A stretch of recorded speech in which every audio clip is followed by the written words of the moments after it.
A happy morning to all. On behalf of Gates Institute of Management and Sciences, I welcome you all and thank you for taking your time out and being here with us on this webinar, Journey to Excellence, Leadership for Change. We are very fortunate to have Mr. Pratap Bhimsen Rao. Let me introduce him. Pratap's life has been one that is filled with immense learning, experience, and exposure. As a child, he was always interested in sports, adventure, and travel. He went to win the best cadet of Indian Air Force under the National Cadet Corps that was awarded by the then Prime Minister of India. Pratap has represented his country as a youth globally at a very young age. After a successful stint with the Indian Air Force as a fighter pilot, Pratap joined the corporate world. He went on to become one of the youngest vice president of large MNCs like HP and Hewlett. He studied his master's in Harvard Business School, Indian Statistical Institutes, IIMM, and doctoral work at Alliance University. After serving various corporations successfully, Pratap embarked upon his entrepreneurial journey. Since then, he has been a serial entrepreneur and founded 4 startups, been involved in 2 mergers, and has been actively taking part training, advisory, and consulting assignments. His social venture, Pothole Raja, Pothole Management Initiative, with a vision to make our roads pothole free and fix any problem within 3 to 5 days for safer commute, has catapulted him to a whole new realm of altogether. He is author of 3 books, 50 plus blog articles, and several research papers. He has also been a TEDx speaker, sharing his journey of Pothole Raja social venture. Pratap is credited with training thousands of managers and leaders from across the globe.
Good morning, everyone. Can you all hear me?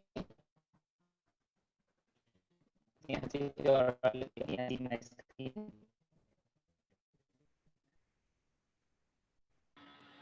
All right. So, thank you so much for this opportunity, and I look forward for interesting discussion and able to add some value to our conversation. I look forward for a lot of interaction, and I hope to share some you. And the journey to excellence is not something which I think most of you would be towards. The fact is that the change, the constant, and you're going through a very stressful, tough phase, especially during the COVID times. I see some. Yes,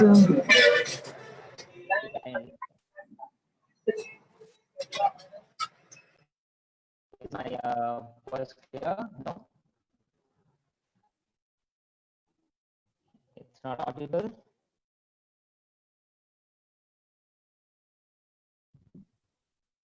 Okay, so I hope this is better now.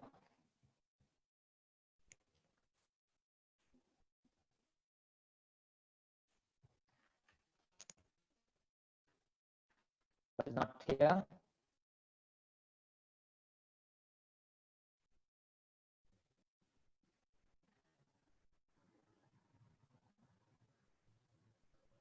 Okay, so I think there's some, we continue to have this kind of technology as in terms of the way we continue to work on. So,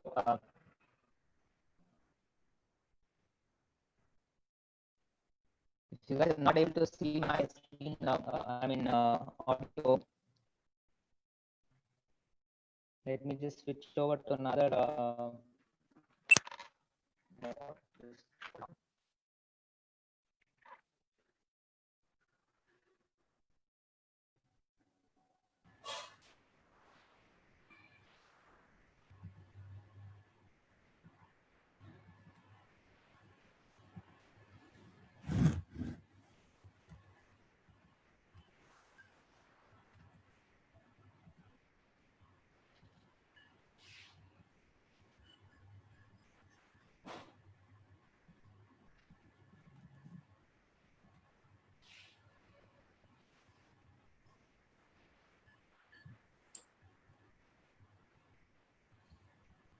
Okay, guys, can you hear me?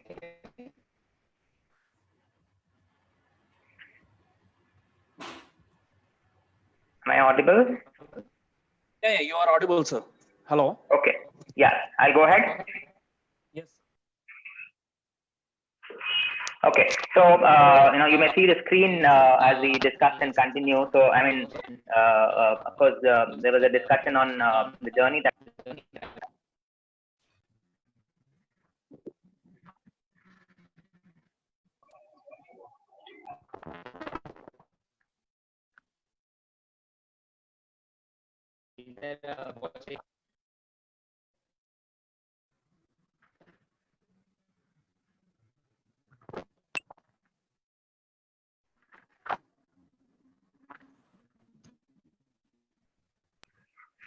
Okay.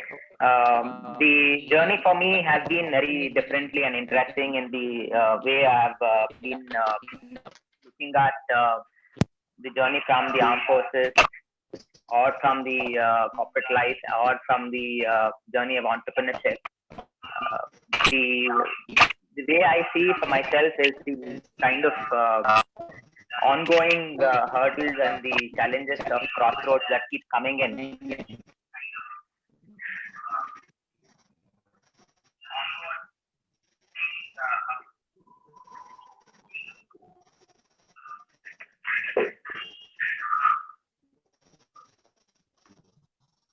Seems to be a voice breakup. I'm not able to hear you guys. Or rather.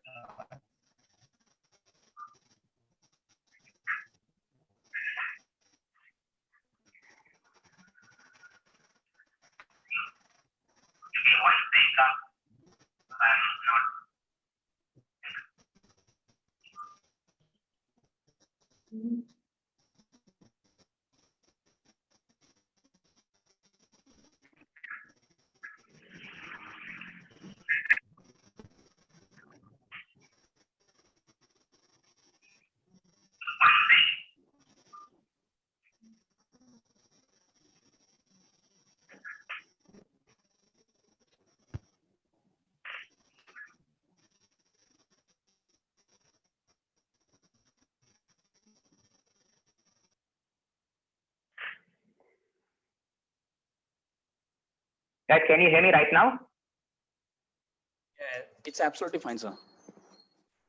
Okay, so I'm just changing to another network and device. So I'm just ensuring that we are all able to listen to me and connect on. So I'm just switching over to another design just from a continuity point of view. So I have a backup and connected space. So I'm just going to start sharing the screen again. So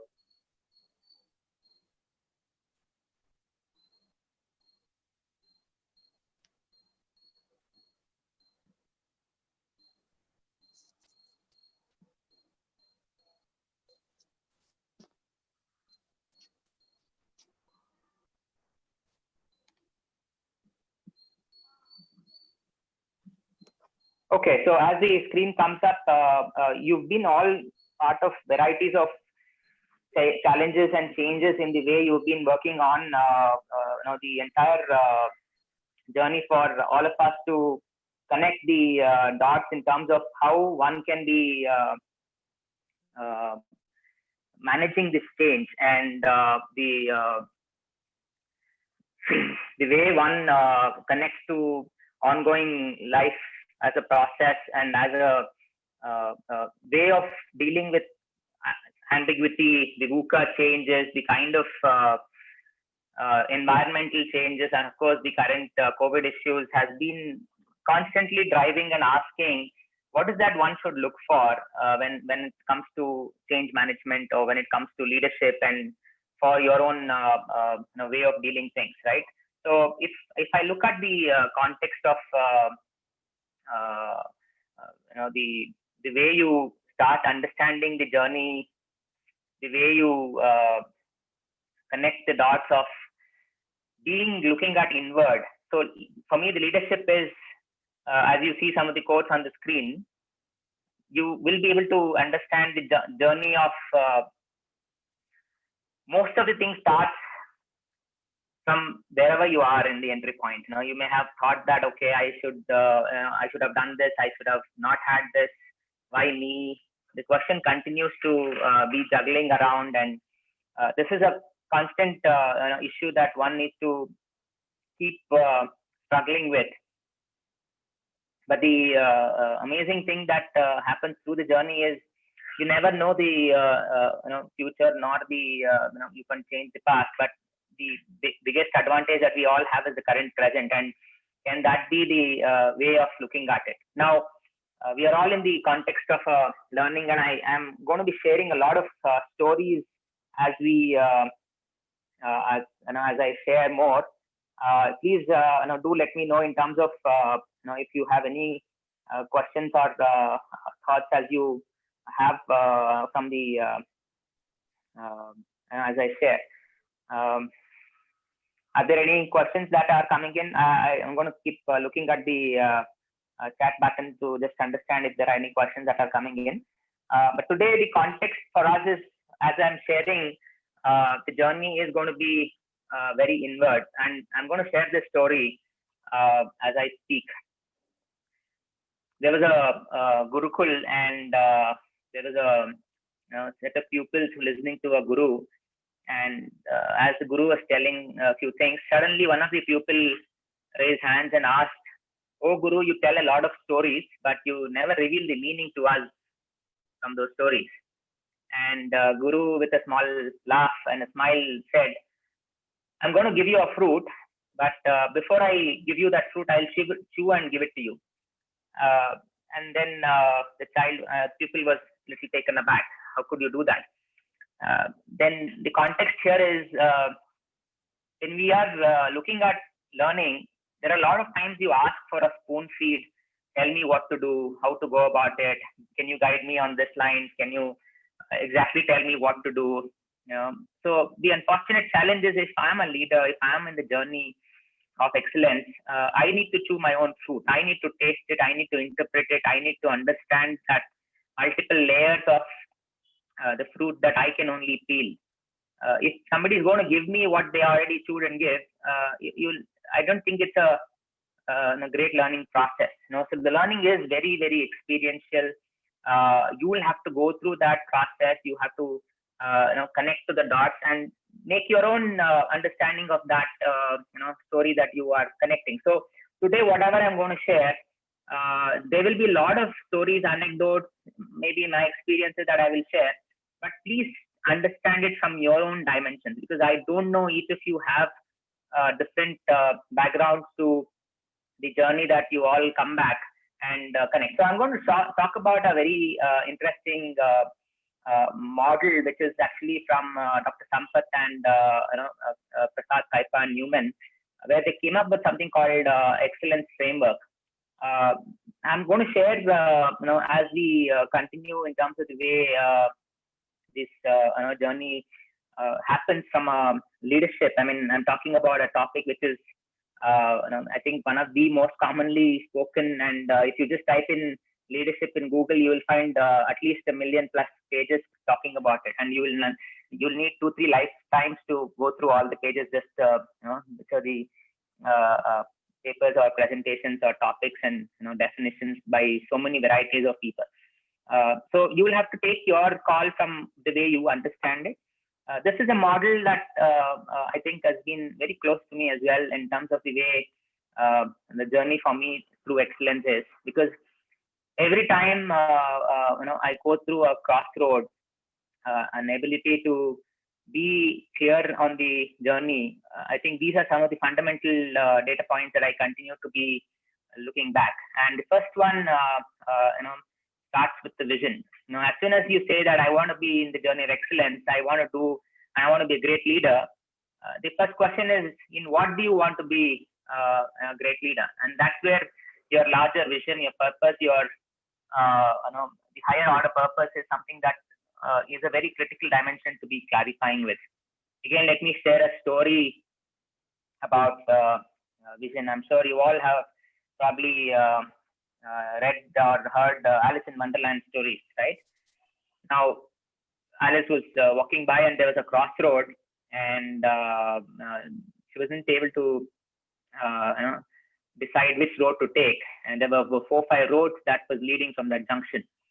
So little confused, there was a man who was sitting at that corner, and Alice went and asked, where does this road go to? And that man was a little wise and asked back, saying that, where do you want to go? And Alice said, I don't know. And the wise man replied that, with a small smile, that how does it matter? You can take any road. So if I'm not clear on my journey, there will be a lot of time you will do a trial and error method of deciding. You will keep going round and round. You would want to keep asking input from all possible set of people. Tell me what to do. Where do I go? Whom to ask for what? Maybe a context of a lot of people. Tell me what studies should I take? Which subjects should I take? Which college should I join? How will somebody know about it unless you are not clear about what you want in your long-term life, right? So in this context, again, with a challenge that we all have with our current situation of the pandemic, you don't know what all are going to happen. What is the state of affairs 2 months back to what is now today is very, very different, right? So how do I know what is my journey? Because unless I know what is my long term, every small little thing looks to be very, very big. So I connect to a very important belief that it is not the problem which is big or small. It is your own smallness or bigness that makes or looks the problem makes a big or small. So it's your own journey or the vision that is so powerful that can make every crossroad a very possibly a better deciding factor. If your purpose is clear, I think that's where the journey becomes a lot more meaningful and different. Now, when I have the journey of what to do, that's my vision. The next question is, how do I get there? And that's where values comes into a picture. Each of us have different values. What are values? You believe in something and you value that. Let's say I believe in being on time, so I will value punctuality or discipline or whatever you call that, right? So let me share another story about values. Now, if you are able to, let me give you a story about. There was a small little girl, and she had lost her parents, and she used to live with her grandmother. And grandmother was blind. They used to live near seashore, and they were a little poor. So, but the girl had a interesting way of earning. So she had a deep dive sea capability of going into deep waters and collecting pearls. And she used to do that and collect some of the precious pearls and sell it, and they had a good livelihood around that. And they used to live in a small little place, and they were in their own world. And what she used to do every day, that routine was known by the grandmother. And as she was blind, and she was taking care, of course, for her own livelihood. One fine day, the girl never returned from when she went to the water. And suddenly the grandmother realized that something has happened, and she went around to ask people what has happened. And the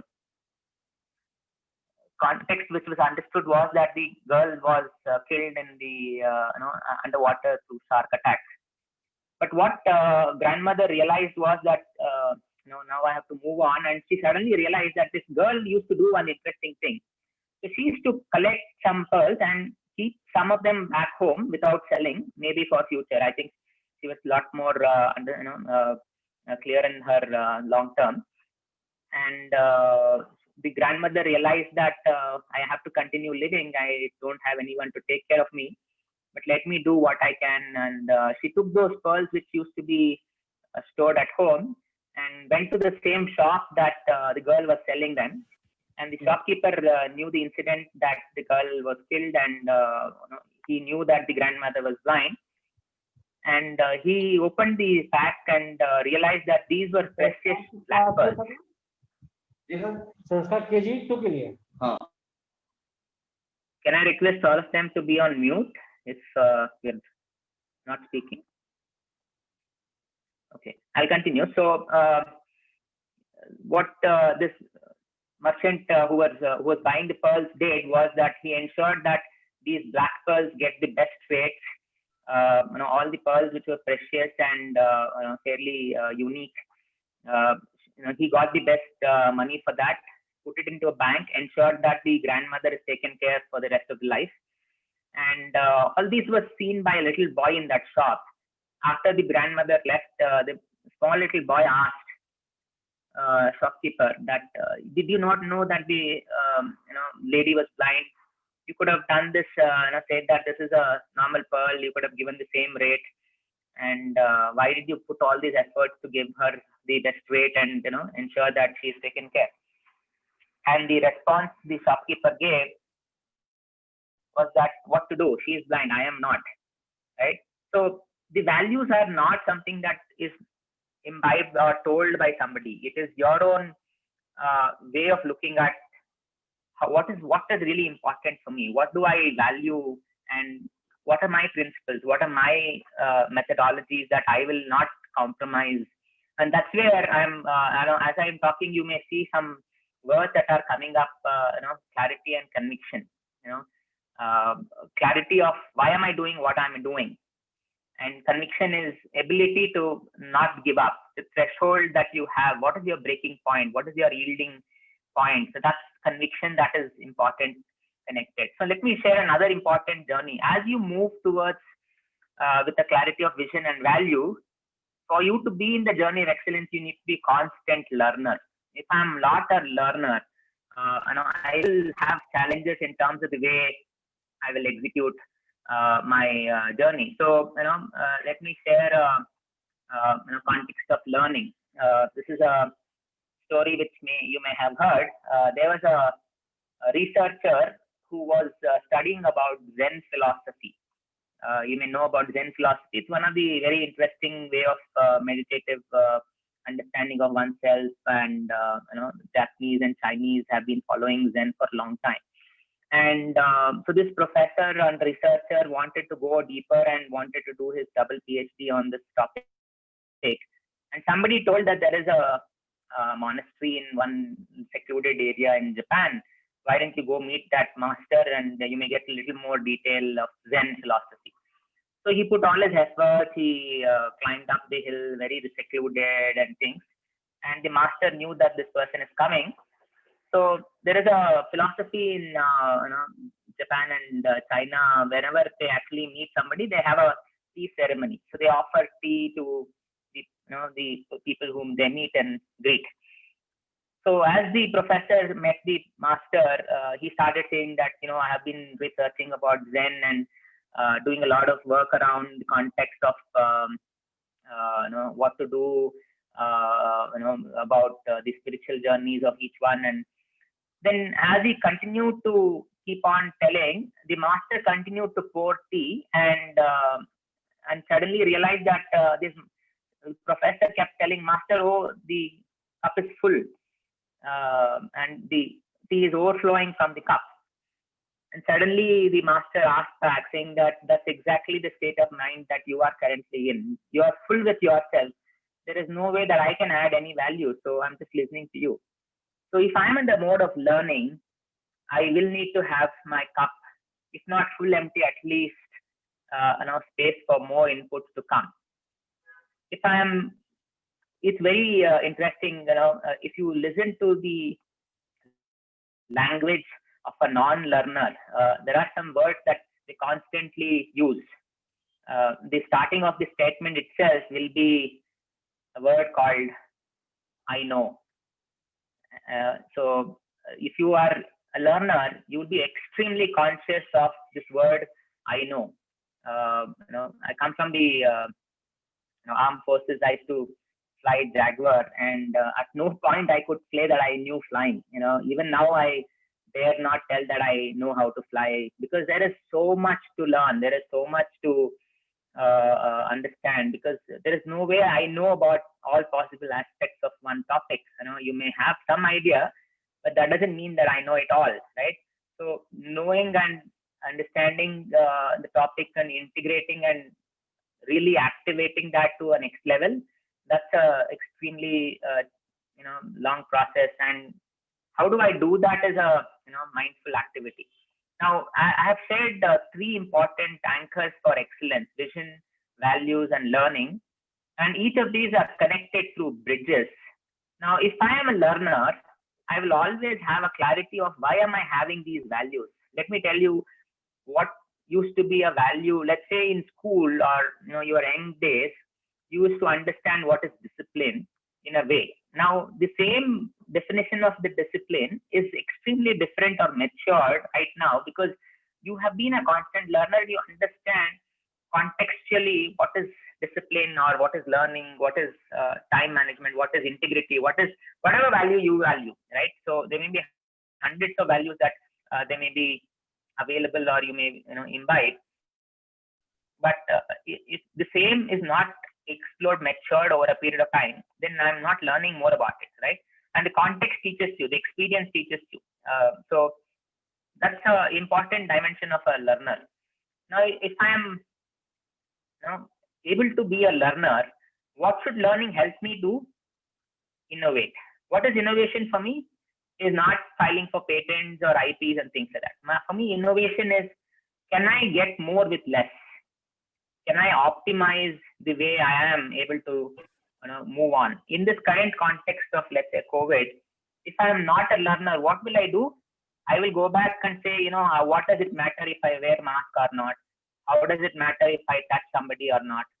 I don't care. I'm Superman and nothing happens to me. And if I'm in that kind of a mode of a non-learner, there are going to be repercussions of things, and it is going to have a impact to you and to society around you.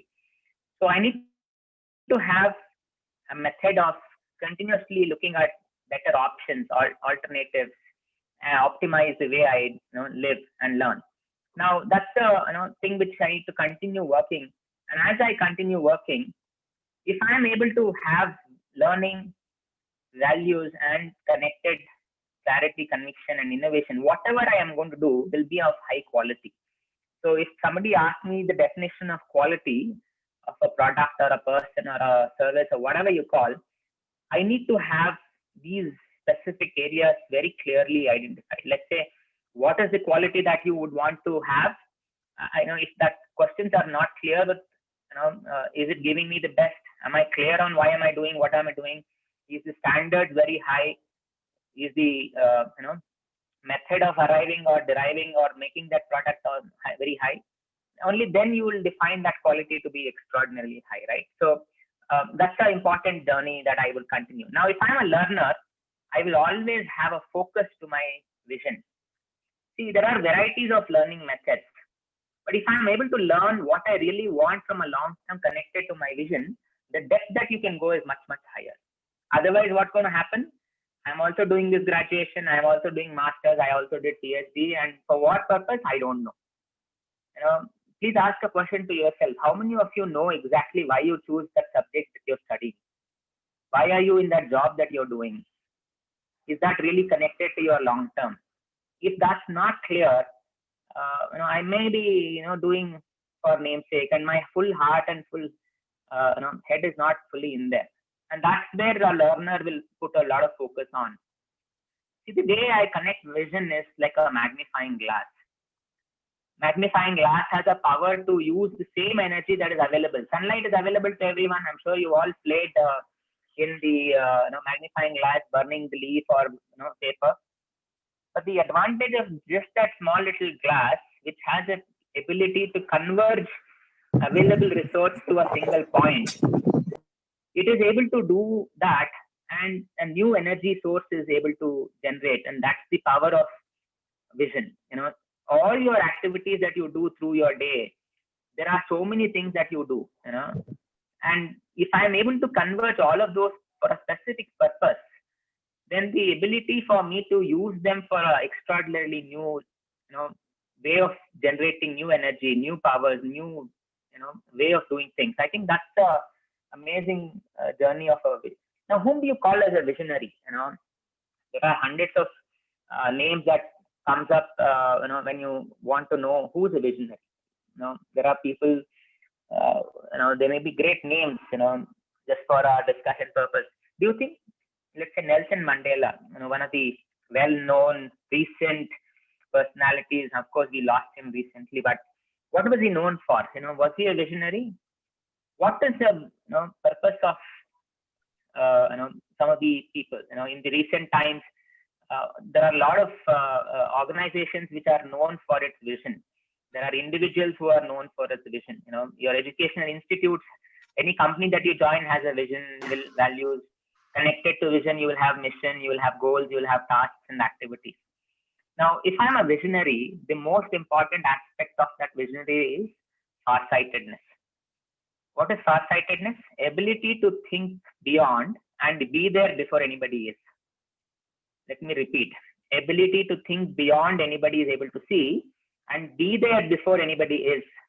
Because the second aspect is more important. You may be a dreamer. You may have a lot of things that will happen. You may be having a lot of science fiction connected. But if you're not able to be there before anybody is, you'll never be a visionary. Let me share another story about farsightedness.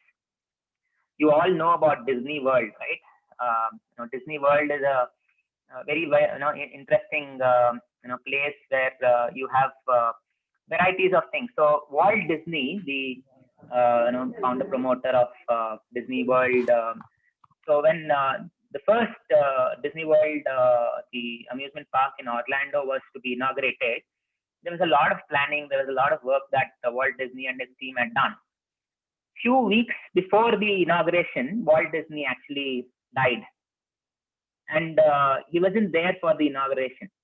And on the day of inauguration, Walt Disney's wife and his very close friend and team were all there, and Walt Disney's wife started crying, and she said, I wish Walt Disney was here to see this grand, extraordinary, one of its kind opening ceremony.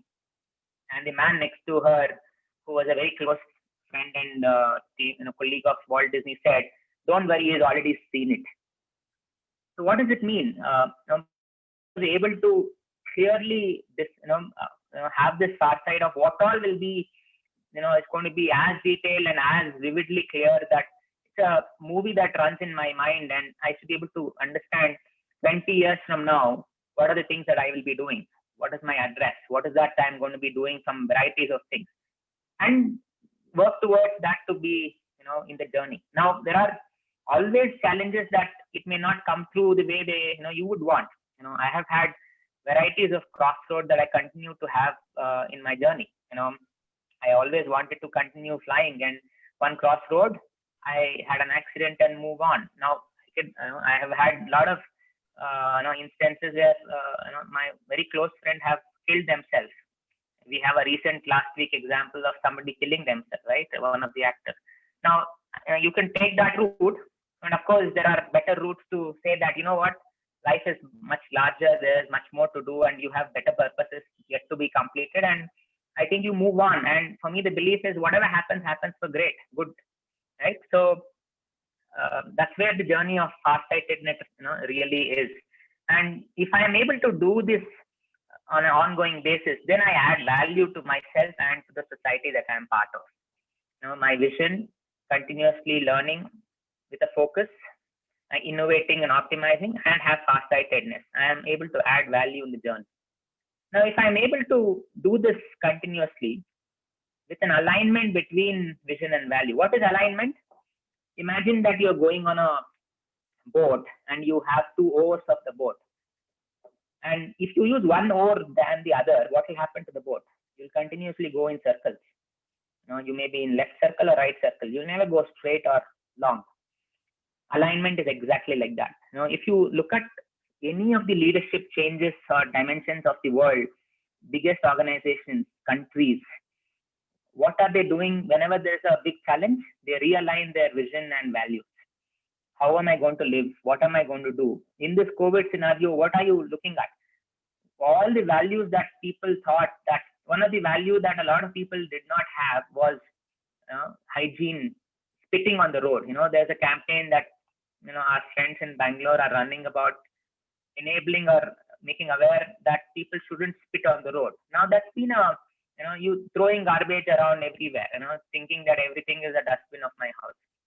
Now that's a value that a lot of people did not value. Now there is a realignment that we'll have to be mindful. We cannot be spitting. We cannot be throwing and doing the way we were doing. So there's a realignment of my value system, and also the purpose.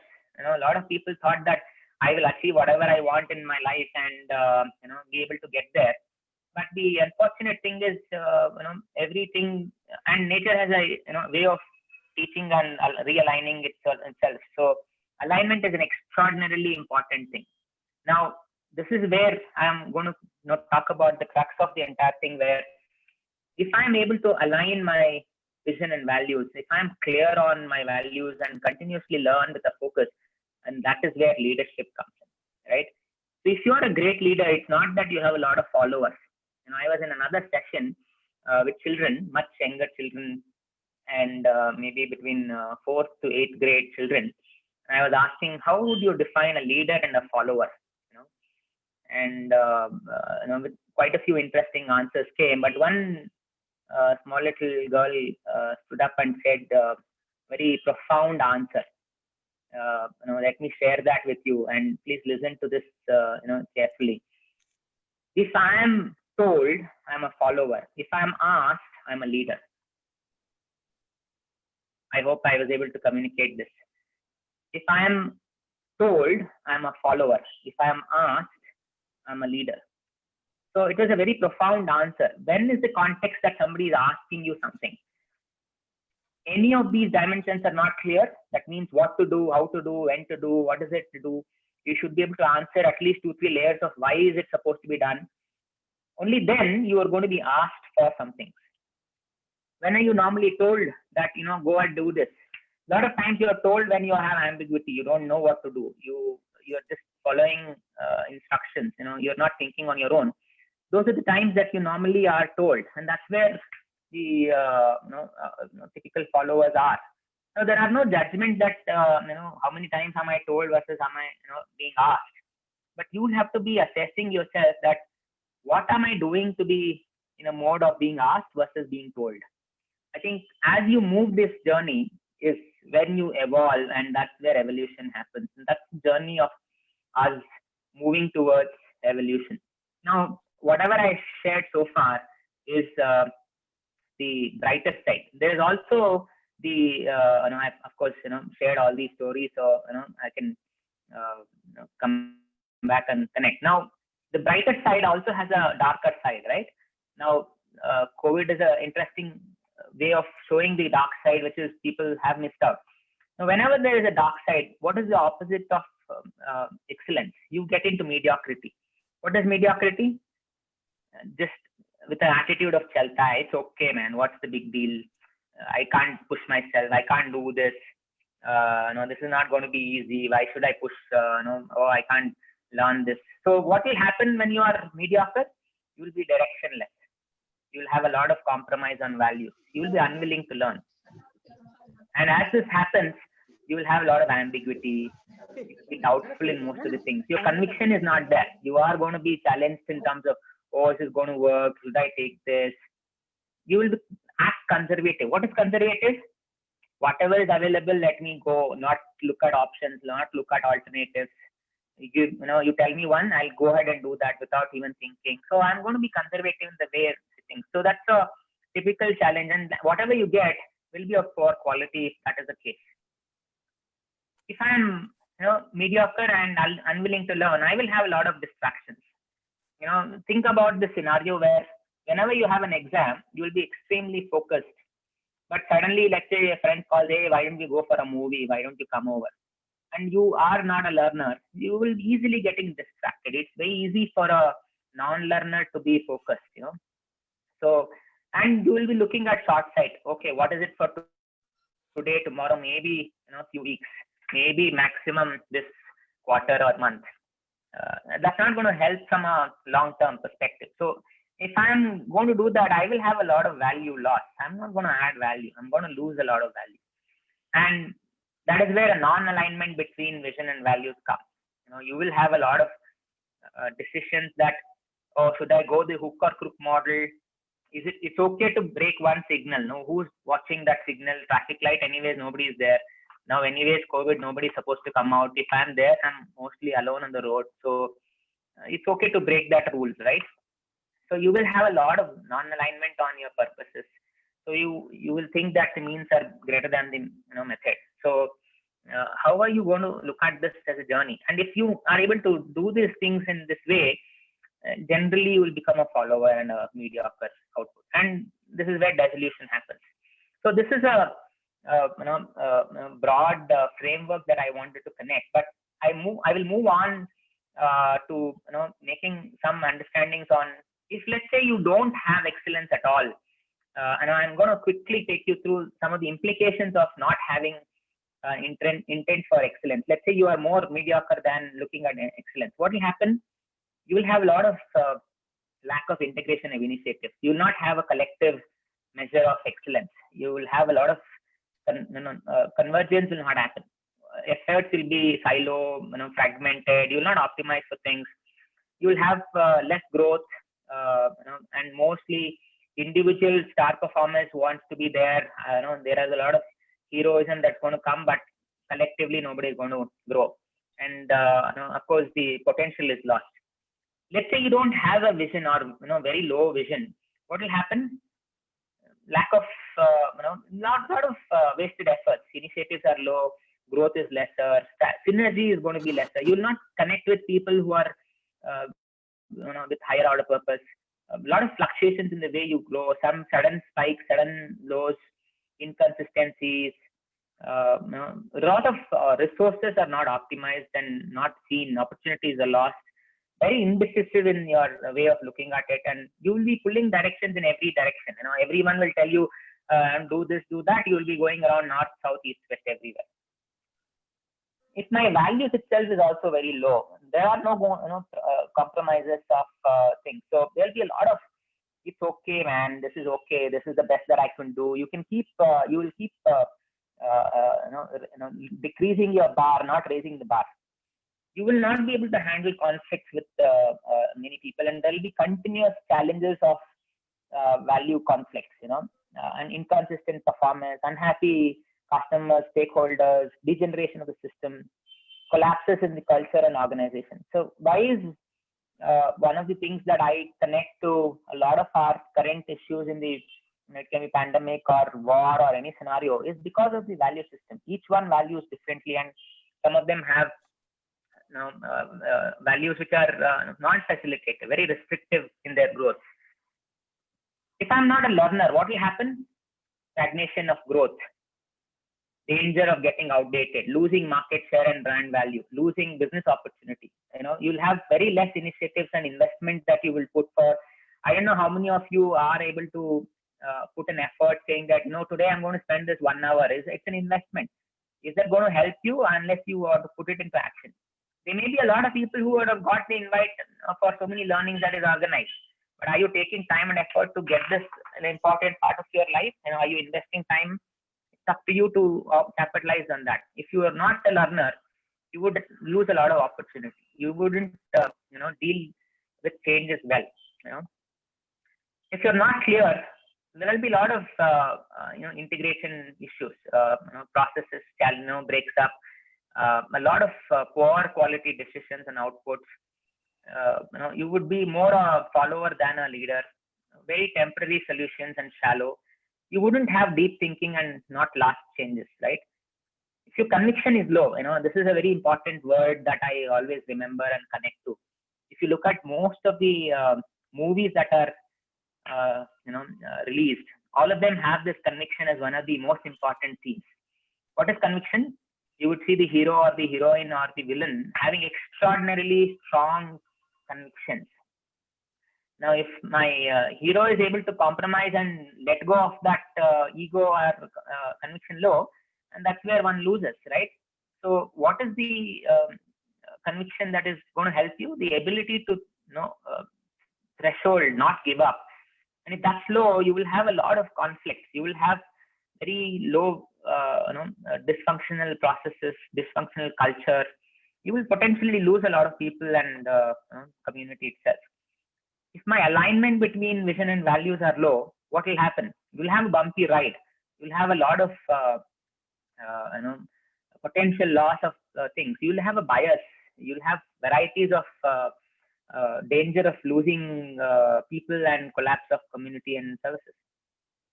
This is a word that people use but not understand well, is far-sighted. Ability to think beyond.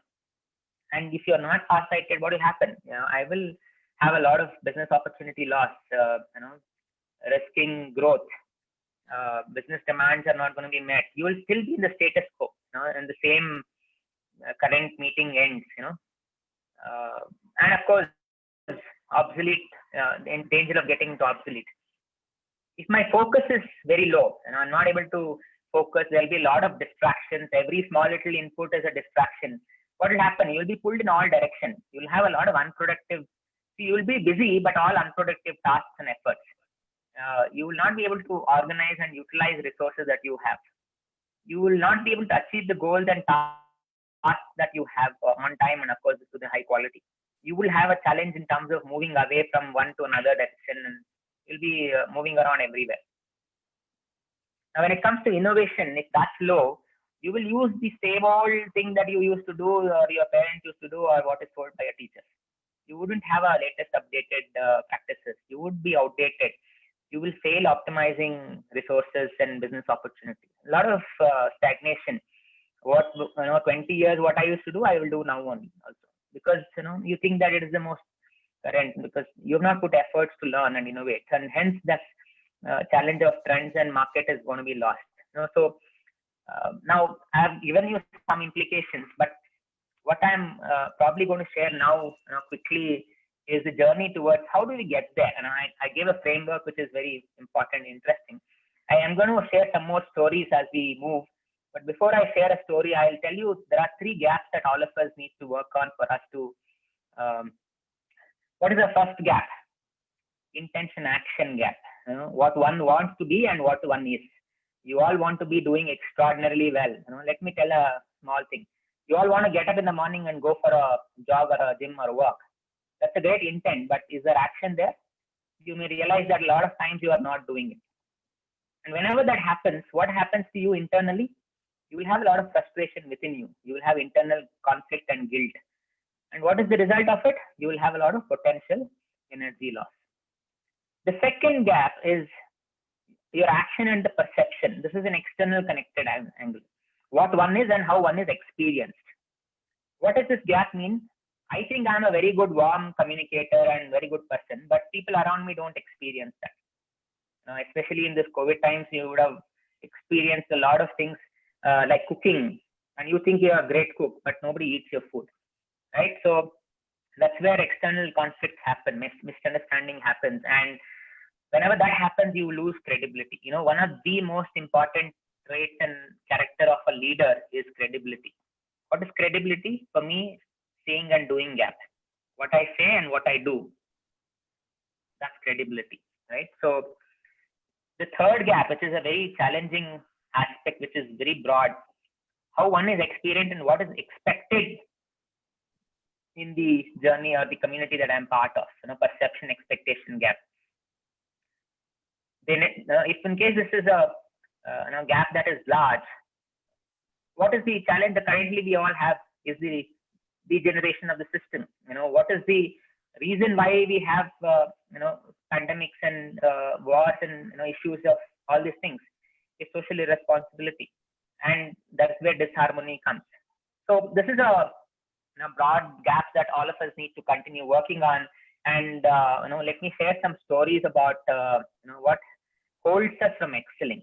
Excellence is a journey that we have been talking about. Let me share one important story. This is a story that I would want each of you to remember all your life.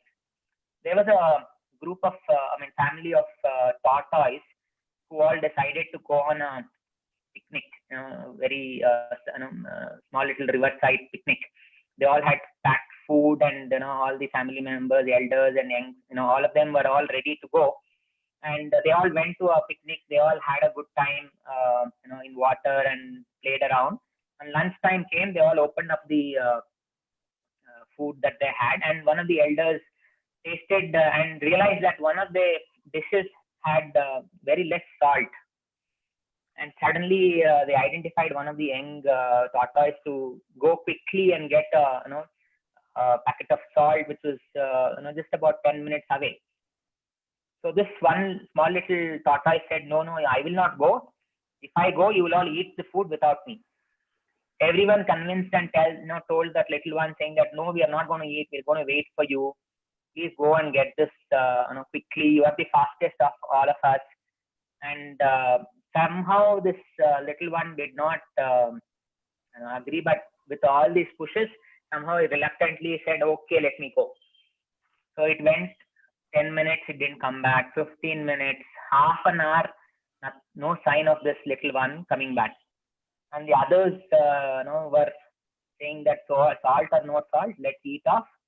And the other little one who was there waiting for the salt put up his hand and started eating. And suddenly from the bush behind, this little one who had gone to bring salt jumped out. And I told you, no, you're going to eat without me, and if I go. So what is this story conveying for you? This is a commonly used word that I hear, and it's very unfortunate that a lot of people, even so-called educated and adults, also use this very often. I told you so. What is I told you so? What is that meaning that I told you so mean?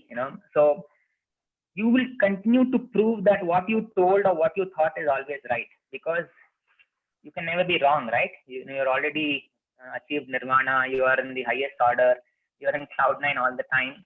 So so to disagree with what you thought was right, the ego comes in so much high, and that set mindset that I am always right and I am what I thought will happen. And if in case it's not happening, you will ensure that you will prove to make it happen. So in this story that I gave you, who made this other ones to eat? If in case they had waited for 30 minutes, do you think if the one who was supposed to go and get the salt, if he had gone and got it, do you think they would have eaten without him? So you prove or you push yourself to ensure that what you thought is the right way of doing things. And that's a very challenging set mindset, and that's a very start point of limiting yourself to achieve excellence. That's where mediocrity comes in. So please remember the story, and I think it's a important learning process the way I see it. Another important story is your own self-deception. This is another very popular story, and I would want each of you to relate this in the current context of COVID also, right? So there was a village, and a person was passing by that village, and as he drove on the road, he saw a lot of bullseye with arrows being there.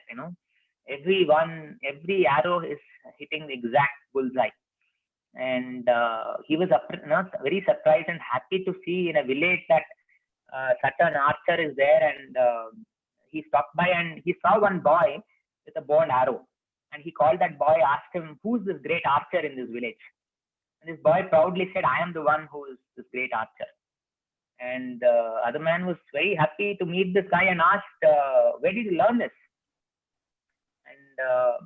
And this boy said, I've been doing a lot of practice. You want to see my shooting? And suddenly he said, wow, why not? And he asked, where do you want me to hit? So he chose a nearby a tree, and he hit the bow, and wherever this bow hit it, around that he started drawing the target sheet. So what was this boy doing? What's the moral of this story? You try to prove yourself that you are already in the perfect mode. You are going to continue to fool around that you are the best. It's very unfortunate. If you are in a journey of leadership, excellence, you can never prove to be what you think you are right and doing all things which are in great shape and perfect.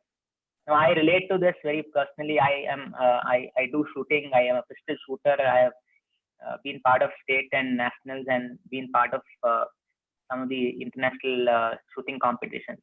And with all my practice for the last 20-25 years that I've been shooting, every game, maybe I get about 3 to 4 times a bullseye. It's extremely hard. It's not easy to hit a bullseye. But if you continue to say, I'm the best archer, I'm the best shooter, I'm the best person in the world, nobody around me is as perfect as me, then you are in the self-deception of you have achieved and you are already there with a nirvana state, an evolved state, enlightened state, but people around, everyone knows what the challenge is, right? So if I am in the journey, I will have to break my own rules of deceiving myself. This is another story that I would want you to all, I think each of us on this call or whoever is listening is very good at this and beyond. People can do training on this, right? So I'll tell you another story. There were 4 monks who all decided to go on a silent meditation for a week. They all identified a small little, temple secluded a little away from the village they were all staying. And they all started in the morning, and people in the village knew that these monks have decided to go there. One lady somehow decided that in the evening, she'll go and give food to these monks and light up a lamp. They were all meditating silently, and this lady went there and lit up the lamp and gave food, and she was just walking by. Suddenly, one of the monks said, "Oh, lady, you have not lit the light properly." Second one said, "Oh, monks, you're not supposed to talk." The third one, started screaming, "Both of you broke our meditation." Fourth one suddenly jumped up and said, "Oh, I'm the only one, I didn't speak." I mean, they're all monks, they're all evolving themselves, they're all in a silent meditation, but suddenly fault finding as a model of engraved character, this doesn't stop you to be evolving, right? So it's a very, very challenging journey, because each of us are very great in finding fault in others. You can give an advice to anybody for any topic in the world. You can give you can be a consultant to the WHO for how to avoid COVID, right? But the very unfortunate challenge is, can you just turn that competency that you already have for finding fault to be a little inward, be a little selfish in finding faults in yourself? If you can stop every day in front of that mirror and ask one question: what is the fault that I can find in the person that I see in the mirror? One small little correction that I can make. I think that's where you chisel every day to yourself. That's a very important part of my life, that at any given day, if I'm not able to identify 1 or 2 things that I'm not doing well, I think it's an incomplete day. And I need to continue identifying those areas that I need to improve on. I think that's a journey to, continue focusing on. Let me be inward rather than just outward. Can I find my own faults and continue to work? There'll be a lot of inputs that each of us get from faults that others are pointing. And am I able to work on it? Am I able to validate if that fault has been addressed and continue to evolve? this is another story that I maybe I will quickly highlight, saying that what's the challenge that each of us have varieties of you know, hearts that we all have. So that's another story that maybe I can talk about. There was a small little mouse in a house, and the house was actually of a magician. And that magician somehow saw this mouse and saw a pattern. The mouse was very happy, and suddenly, out of blue, the mouse goes and hides under the sofa. And he was a little surprised, and using his magic wand, he asked that, got that mouse nearby and made that mouse to talk, and he also started talking. He asked the mouse, what happens to you? Suddenly you go hide, and you are happy a lot of times, but suddenly you go and hide. And this mouse thought that this is a great magician, and he said, yeah, you're right. Whenever I think of the cat next door, I get my heart starts palpitating, and I go and hide, and I want to be, I take my fear there. So he took a pity to that, magician took a pity, and he converted that rat to a Persian big mouse, cat.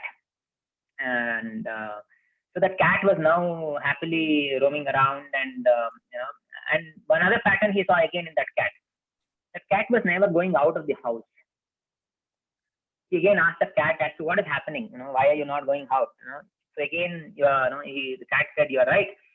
Whenever I hear that Doberman barking next door, again my heart starts palpitating."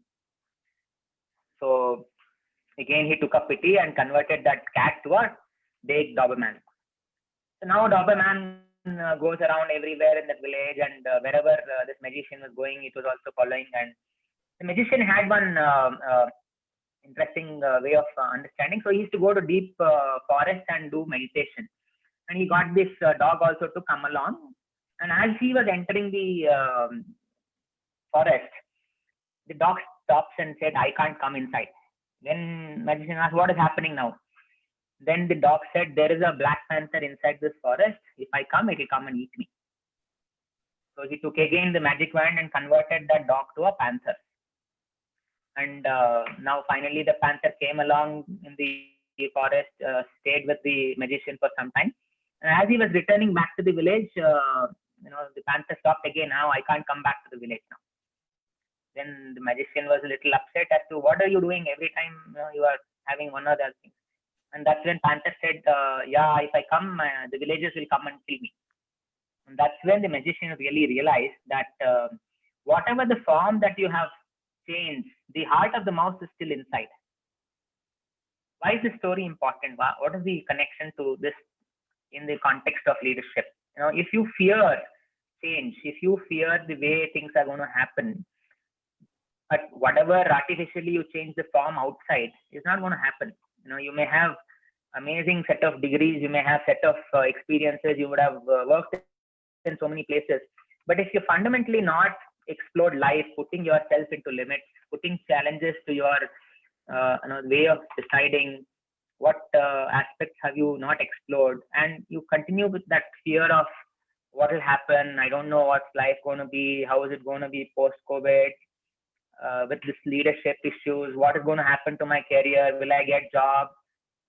If you're not working with yourself and just with the same small little heart of a mouse and you're changing forms, it's not going to help you. So I'll conclude with another small little story as to who's responsible with who's for all these things. And this is a story which I believe each of you should hold very strongly when you are in the journey of excellence, where there was a man walking by, and he saw a sculpture. He was working on an idol or a statue, and he saw there were two statues, and the second one was being made exactly like the first one. And curiously, this man goes and asks the sculpture, "Why are you doing? Where are these two sculptures going?" He said, "No, only one of this is going. This is in a center of a square. This is going to be placed on a 10-foot stand, and the statues itself about 4-5 feet." He asked, "Why are you doing the second one?" Then the sculpture said, So when I was doing, there was actually a small little crack on the top, so I'm doing all over again. So this man curiously goes and inspects. He cannot actually find any cracks, and finally he saw a small little crack on the nose, and he laughs to this sculpture, saying that I can't go and find out this fault even though if I'm so close. And you are saying this is going to be on a 10-foot wall. This itself is 4 feet. So who's going to come and see 14 feet high and a small little crack on this nose? And the sculpture responded saying, what to do? I've already seen it. So if you are in the journey of excellence and if you are a great leader, you are not going to ask somebody the quality of what you're doing. You will decide what standard you will set for yourself. There are no compromises. There are no loose ends. I cannot have this attitude of chalta hai, it's okay, what's the big deal? Because if I am in the journey, I need to continuously work on chiseling myself, chiseling the way I am, and that journey is going to be not a easy task, but an extraordinary task, right? So this is where I thought, I'll open up for inputs from each of you, or sharing or thoughts, and we can take up some question and answers if that's okay. You guys can unmute yourself and share. My voice is audible? Yes, please. Yeah, so very nice. And I tell you that those stories was really mind-boggling. So very, very nice explanation, the way you have taken from the starting till the end. My goodness, that was very much informative. I was like on my screen only. I didn't move my head here or there. Okay. So it was very nice. Now, there are a couple of questions. So I'll just read out the questions. Yeah. What is, there's someone, the name is not present, but he's asking, according to you, what is the meaning of success?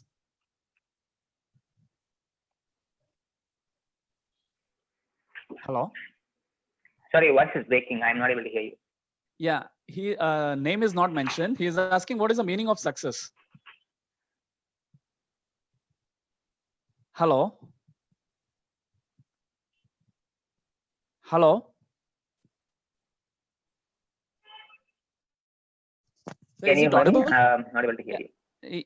Is it audible, sir? Yeah, now it's better. Yeah, please Yeah. go ahead. So someone is asking, like, he has not Yeah, mentioned the name. What is the meaning of success?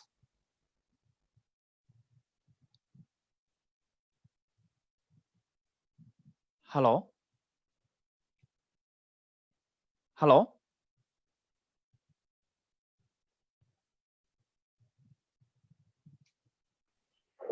Can you hear me? Yeah, I can, sir. So my voice is audible? Hello? It's breaking. Yeah, it's actually, voice is disconnecting and breaking. Yeah. Is it audible, sir? My voice is audible? Hello? Hello? Hello? Can you hear me? I'm able to hear you. Yeah, your voice is fine, sir. Is it okay now? Yes, please go ahead. Yeah, so somebody is asking, like, what is the meaning of success? Yeah, better. Please go ahead. Yeah, what is the meaning of success? What is the meaning of Success? Yeah.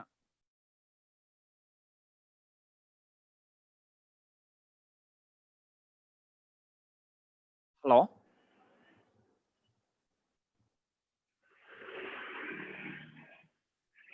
Can you hear me now? Is this better?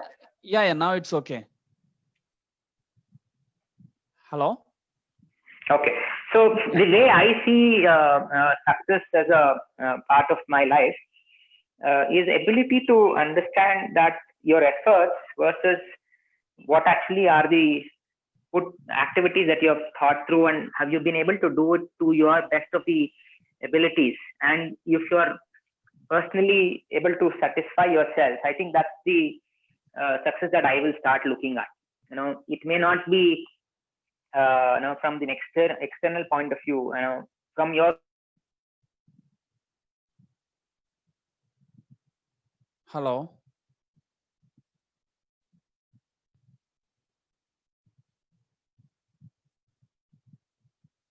Hello.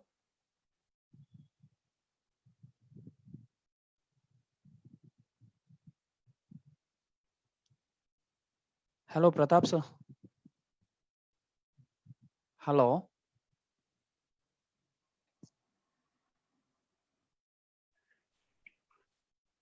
Hello. Hello, Pratap Can you sir. hear me? There's a Yeah, lot of yeah. disconnection that is happening. Sorry. Yeah, yeah. Is it okay So now, I sir? was, yeah, it's a lot better. So I was just reiterating about the question about success.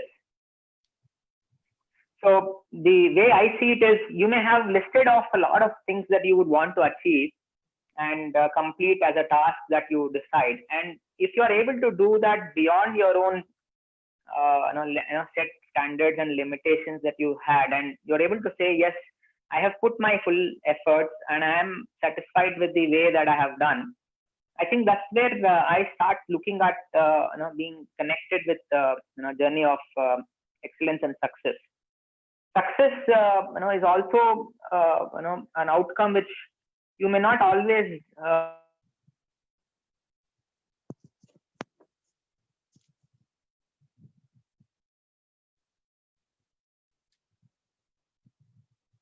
Hello. Hello. Hello. Am I audible? Yeah, there's disturbance. Yeah. Lot Am of I audible? disturbance. Yeah, yeah. Now it's okay. Yeah, it's okay, Yeah. sir. Sure. Yeah. Please go ahead. Any other question? Yeah. The few of the participants who are asking about, like Padmaja, Shahabuddin, and Gunashekharan, they're asking about what makes a good leader.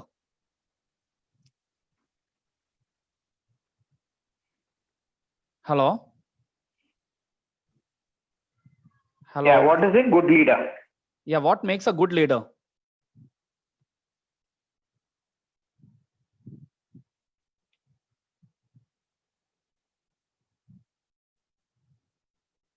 Hello.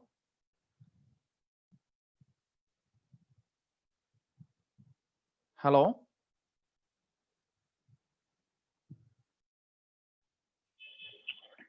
So can you hear me? Yeah, yeah.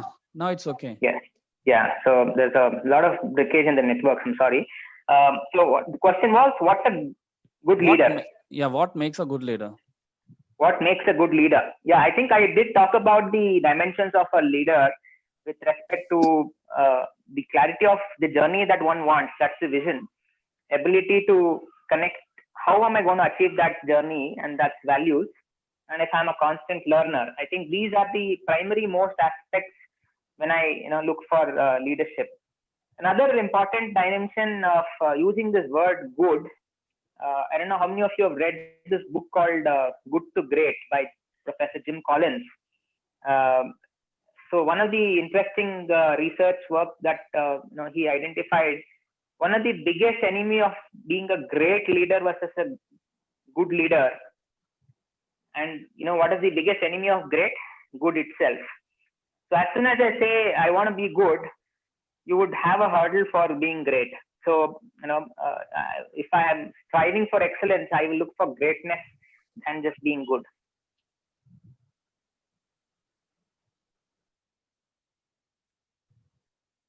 Yeah. I hope I was able to communicate on that. Yeah, yeah. So there's a participant, Karimunisa. She is asking, what are you passionate about? My passion, I have varieties of looking at the word passion, because I was passionate to fly. I was passionate to be education, connected with varieties of concepts and topics, aero modeling. I passionately go for running and marathons and cycling and swimming. I passionately climb high altitude mountains. Last November, I did Mount Everest and some of the toughest passes in the Everest region. So there are a lot of passions, and currently the last 4 years, my passion is about fixing roads for potholes and things. So it's not a one answer for me, but the way I see it is, all these are connected with my larger purpose. And the way I live, I don't know how many of you saw the profile that I shared first. my vision is 5 L's: live, love, learn, and leave legacy. And everything that I do, last 1.5 hours that I'm spending time here is connected to my vision. If it's not, maybe I wouldn't put efforts to do this at all. So it has to be connected with my vision, and that's where passion comes. If you are able to do what you really love, that's where passion starts off. Yeah. So there's a question from Mobina, sir. Yes, please. Hello. Yeah, there's a question from Mobina. How to understand how good your leadership is? How good one's leadership is. Yes. There are multiple dimensions to the way you can assess. Maybe there are quite a few assessments about leadership. There are so many research work that has happened, but the way simple clarity that I will always ask for with my leadership is: am I able to be proactive in the way I'm thinking? Am I able to be clarifying for myself and maybe for the team around me? And is the journey, in a way that I would want to pass through with my values and principles, and get there before anybody is? If I'm able to learn through that, able to optimize things that I'm doing, I think that's where I assess my ability to be where am I with respect to my leadership. So it's a constant sorry, somebody wanted a question. Yeah. So there are a couple of participants. Yeah. They're asking about what are the qualities that is needed for a leader. I think I shared all those qualities through the stories. Yes. Ability to not have that I told you so mentality, not use this words called I know it all, I told you so, this is how it should have done, I'm already there, why are you not doing? So these, one is the language and the choices that's what you use. So subconsciously you're telling that you're having the one other important trait is to have the win-win-win attitude. If I am working with a lot of varieties of people and I would want to be a leader, I need to have the orientation of a win-win. So those are important qualities and traits. And I think if you are able to connect to the stories that I have narrated, I think all of them are extraordinarily important qualities of a leader. Yeah, well said, sir. So there's a question from Abhishek Mishra. Hello. Yes, please. Yeah, Abhishek Mishra. He is asking, like, is it important to listen to your team when his idea is not useful? See, it's very unfortunate that listening is one of the most undermined traits. Because if I am not a great leader, I will not be. The most important thing is to listen. There is no way one can justify or tell right away that it's a great idea, good idea, not bad idea, without even understanding the details of it. So listening is very, very critical, and you can always have a method to say and communicate in a way that maybe this is applicable, not applicable, quantify it, and relevancy check of that idea can be done later. But I would definitely advise or rather request for listening as an important trait, because there may be so many perspectives that you may have not understood, and you listen to it and you may get another better perspective. So definitely, yes. Yeah. So there's a question from Chamundeshwari. She is asking, like, how do you define patience and tolerance at workplace? Patience and tolerance, both of them are things that are missing most of the places. Even at home you may have no patience. Workplace is another challenge because it's a lot more controlled environment. If you are able to understand the perspective of the others, and again connecting back to listening as a skill, listening as a competence, if you are able to understand before you respond, are you able to think through, are you able to have that stimulus of gap of reaction versus response? I think that's where patience will come in.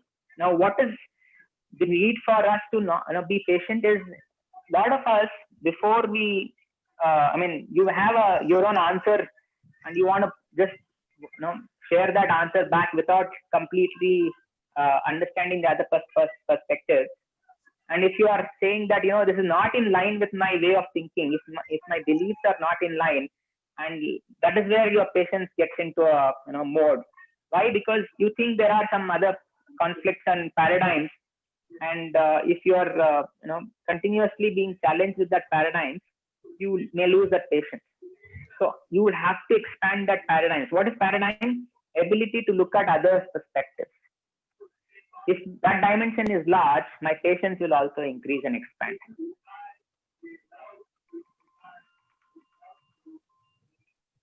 Yeah, rightly said by sir, and even it goes like patience always pays. Yes. So towards the excellence, patience and tolerance are one of the ingredients. Absolutely.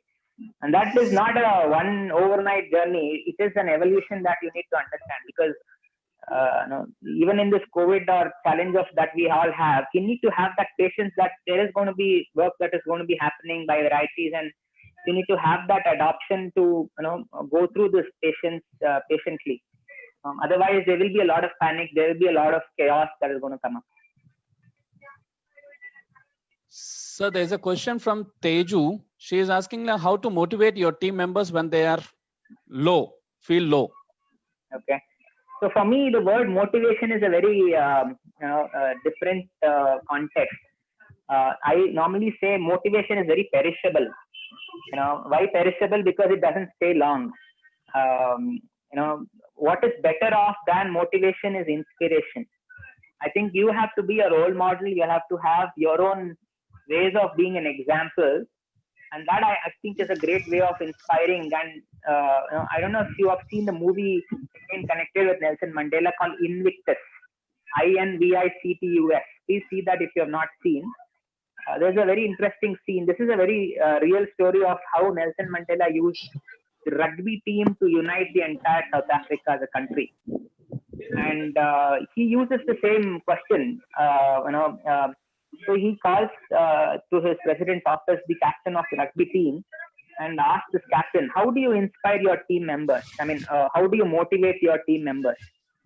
And the response the captain gives is, I look for being a role model. I play my best.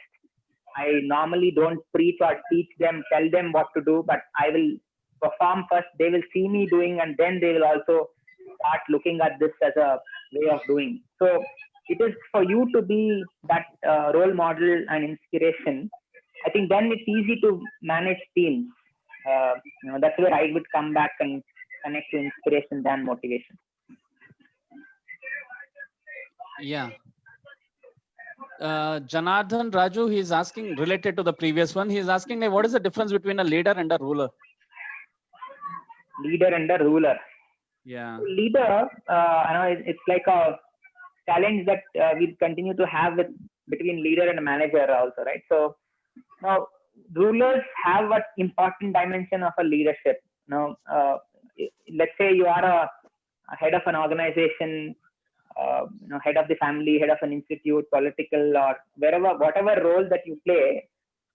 There are things that you would want to manage in a direction, and if you are not clear of those direction, your leadership is not going to be of great quality. And that's where the model that I showcased is very important connection that I will bring back in terms of how, if I'm a leader, I am going to be able to understand dimensions. And an extended part of that is, if let's say there are people to be guided or governed, I think that's where it helps in being a lot more holistic ruler. So leadership is the fundamental for being an effective ruler as well. Yes, absolutely right, sir. What there's Ishwar Teja. He is asking, what are the role of values and models and ethics in leadership? So I think I talked about that all through the story. Yes. So values are extremely connected, because you may there are some very evident answers around us in the recent past. There are companies who have grown to multi-billion dollar in 1 year and next year is in the graveyard and closed. Why? Because their value systems were not in place. They took all the wrong methods to achieve that goals that they wanted to achieve. There are people who have become so famous, but next what you see is behind bars or they are behind the graveyard. So what makes that change is because they have value systems. So values are extremely important when it comes to managing change and how to go about dealing ambiguity and with high standards. Conviction is a very, very important aspect for a value. Yeah, rightly said, sir. Because a lot of top companies now, you name like ITC, you Bajaj, Tata. These people are really highly valued. Correct. And the way they, whatever they earn, they give most of their share to the society.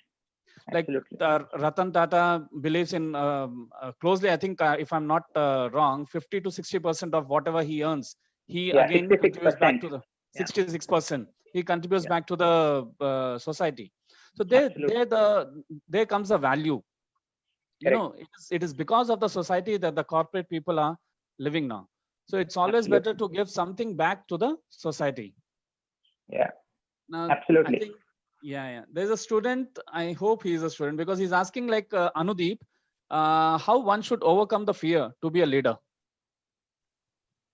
So I told about a story of the heart of the mouse story, right? It's connected to fear because ultimately what actually hinders you from growth is your beliefs. Now, what is the fear for me? The fear itself. The fear of fear itself is the biggest fear, So the beliefs that you hold about the way you want to do, there are restrictive beliefs, there are facilitative beliefs. The way you work on the belief about, what's going to happen if I do this? What's my fear factor for failure? What is my image going to happen? How my ego going to hit? What is my impression that I'm going to create if I do this? Those are all beliefs that are very restrictive in my opinion. So if I continue to nurture those beliefs, I will continue to be in fear mode. But if I can manage to modify those beliefs that let me take that call, let me have that risk appetite, let me see what is going to happen. What is the worst that can happen? Maybe you'll die. That's okay. Someday will die. So, but can you live in a mode that you will be saying, yeah, wow, that is a worthy life that I lived and hence I moved on?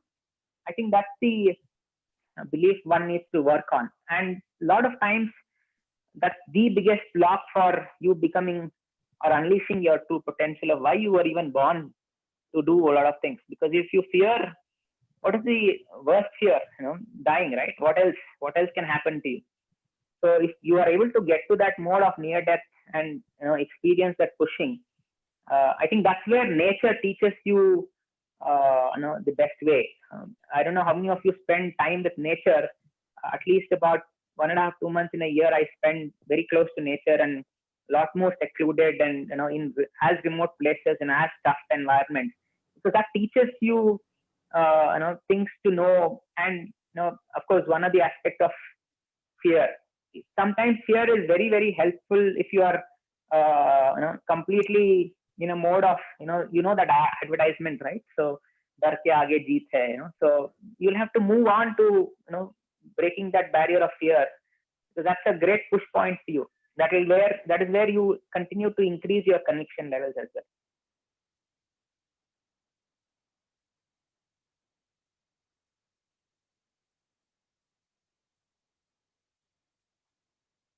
Any other questions do we have?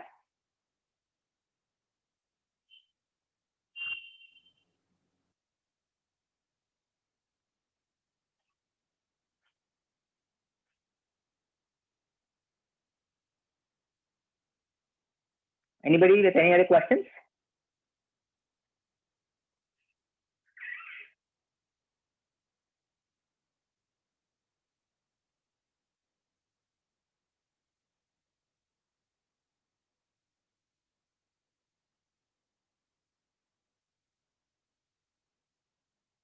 Okay, so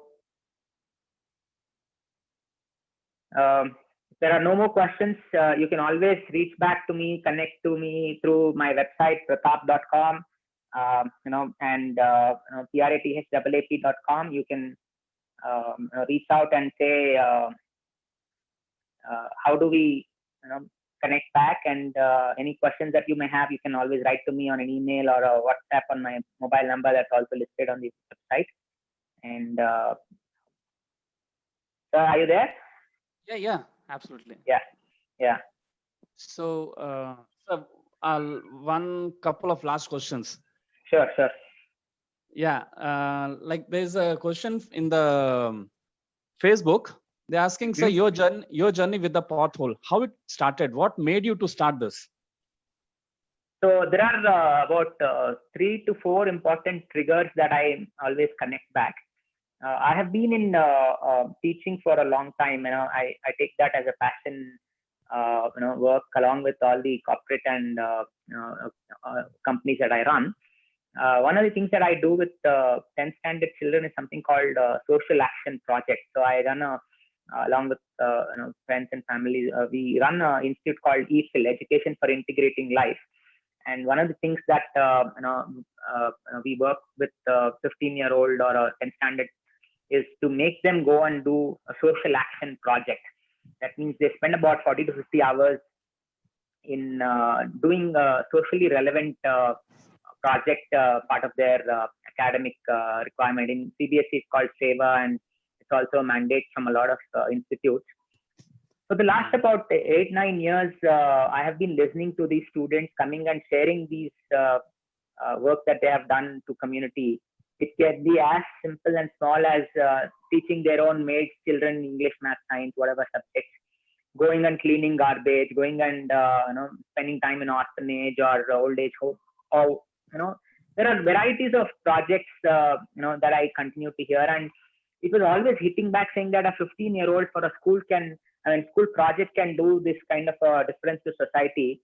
With all my background and personality, can I not do value add to the society? And that's where it started looking at what is that as an individual I can do for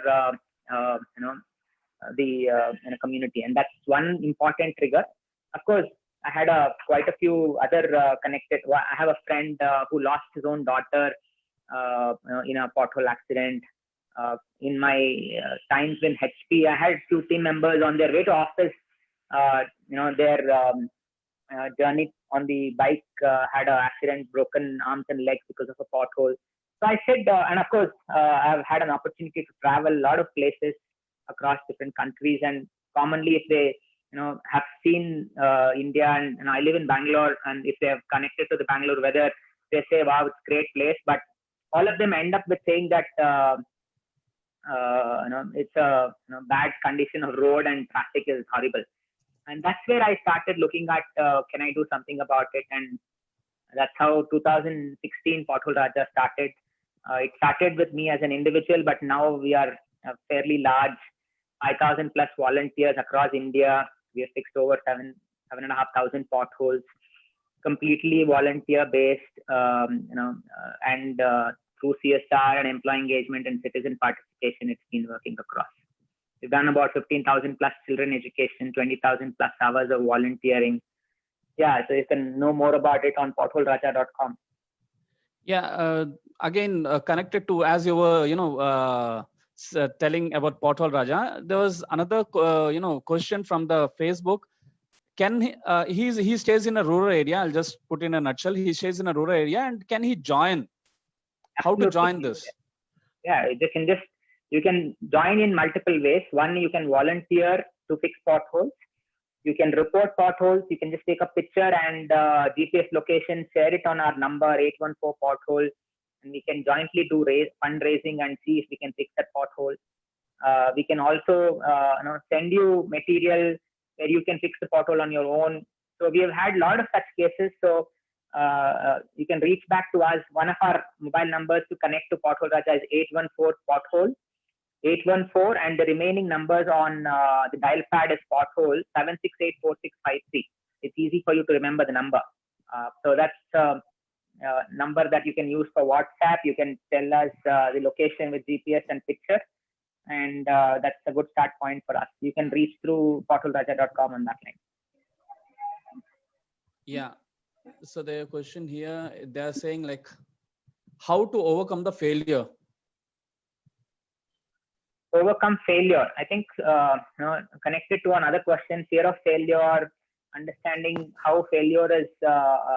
See, for me, failure is very very important. And more number of times I fail, I think I'm very happy, and I know I'm doing varieties.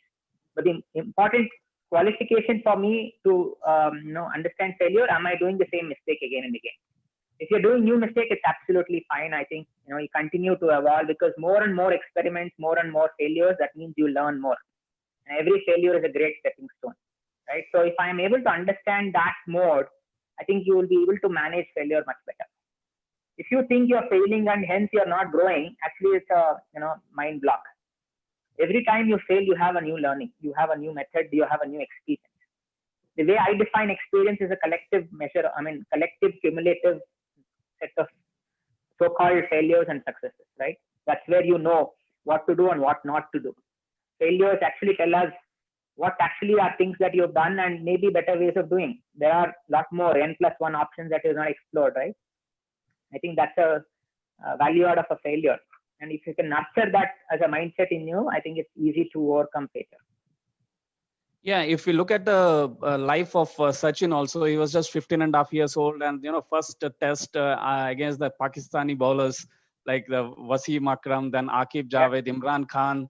First ball he missed, second ball again towards the leg side, but third ball hit him on his nose.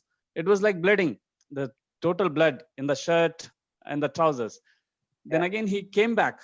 Navjot Singh Sidhu was the other person who was on the non-strikers, and then Sidhu said, "Are you okay, or you want to go back?" He said, "Main khelega." He said, "I'll play." So that failure made him, so, rightly said by you, if you learn from your failure and not repeat it, so that's going to be, taking you to the excellence. Absolutely. Yeah. So I think we have done with the questions. Yeah, there are a lot of feedback that are coming. Very knowledgeable. It was amazing session. Thank you, sir. You can see in the chat box, good webinar. So, sir, I think we can wipe up with this Q&A session. Sure. Excellent webinar. Sure. Thank you so much. I think it definitely was important discussion that we should continue to explore and more. So thank you so much for this opportunity. Yeah. So that is what Mr. Pratap is. Again, a great leader. He considered his life vision as live, love, learn, and leave legacy. And certainly, whatever he is doing with the Pothole Raja, certainly there will be some lakhs of followers in the coming years. So let me quote here what Confucius has said about the excellence. He said, "The will to win, the desire to succeed, the urge to reach your full potential. These are the keys that will unlock the door to personal excellence." I repeat again, sir. Hello? Yes, please go ahead. Yeah. So that's what the Confucius has said. The will to win, the desire to succeed, the urge to reach your full potential are the keys that will unlock the door to personal excellence. So very rightly said. I'll just, before giving the vote of thanks, I'll just quote one example from this. There was a chain of supermarket, and there was a job for a sales boy. Now the owner has given a advertisement. Seeing that advertisement, one 10th standard fail student has applied for this. Then the owner has said, "I have asked for the MBAs, and you're just 10th failure. So why did you apply?" Then he said, "Sir, like, are you willing to sell the goods or the qualifications? I'm here to sell the goods." He said, "Okay, good boss. Okay, join it." And he has given the assurance. The boy said, "I'll do extremely well. If you don't find me suitable, you can throw me out." After 2 months, the manager of that one of the chain, he came to the owner and said, "This boy is just excellent. He is selling the goods worth which all the 6 other chain could sell. He was amazed. Now the owner was amazed. Then he thought, let me see what this boy or how the boy sells.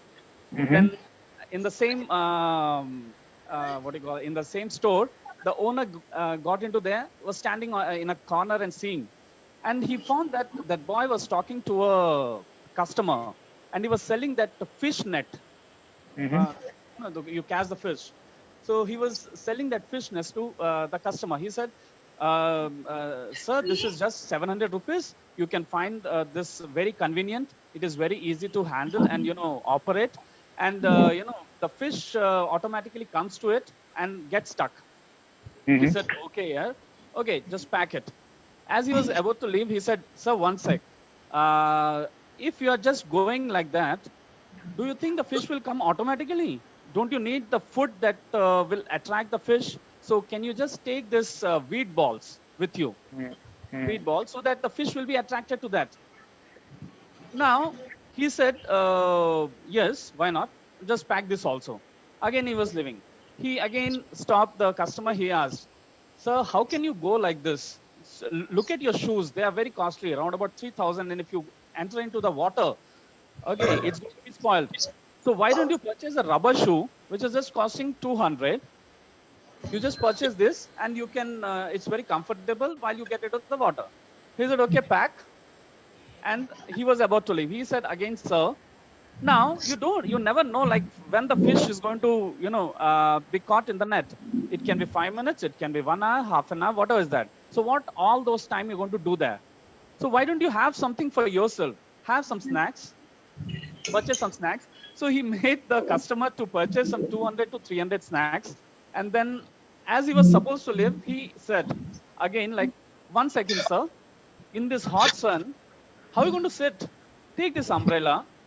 Okay, you're going to relax. And meanwhile, if, you can enjoy your fishing, your eating, and you purchase this umbrella. He said, okay. Now, once the customer left purchasing all these, he was billed some 3,000 or 4,000 bucks. Now, this owner came to the sales boy, hugged him. He said, you are just wonderful. Okay. He just wanted 700 rupees net, and you have billed him something like, 3,500 to 4,000. Okay. Said, why net? What net? He just, today is Sunday, he just came for, to purchase a newspaper costing 5 rupees. And he said, I'm free, so I'll read. I said, why don't, if you're free that much, why don't you do the fishing? So this is what the story tells. You need to reach your potential. Okay. So you need to have a will to win. You need to have a desire, like, I want to succeed. So with this short note, I thank on behalf of Gates Institute of Management and Sciences, Pratap Garu, for his excellent session. The examples, the stories that were quoted by you were very apt, very informative. I hope all the participants have enjoyed the session and going back with loads of knowledge. I thank all the participants for patience listening and for sharing their questions. Now, I thank the management for having such an excellent speaker with us. I thank one and all, and be available with another webinar, which we are coming day after tomorrow. That is on 18th, on understanding today's job market, managing odds in times of uncertainty. I thank one and all. And I'm really sorry for that technical disturbance which we had earlier. I thank one and all. So we can leave the meeting now. Thank you so much. It was such a pleasure. I hope to connect with you all and Yes. stay safe and be relevant in the society. Thank you so much. Yeah. Thank you very much, sir.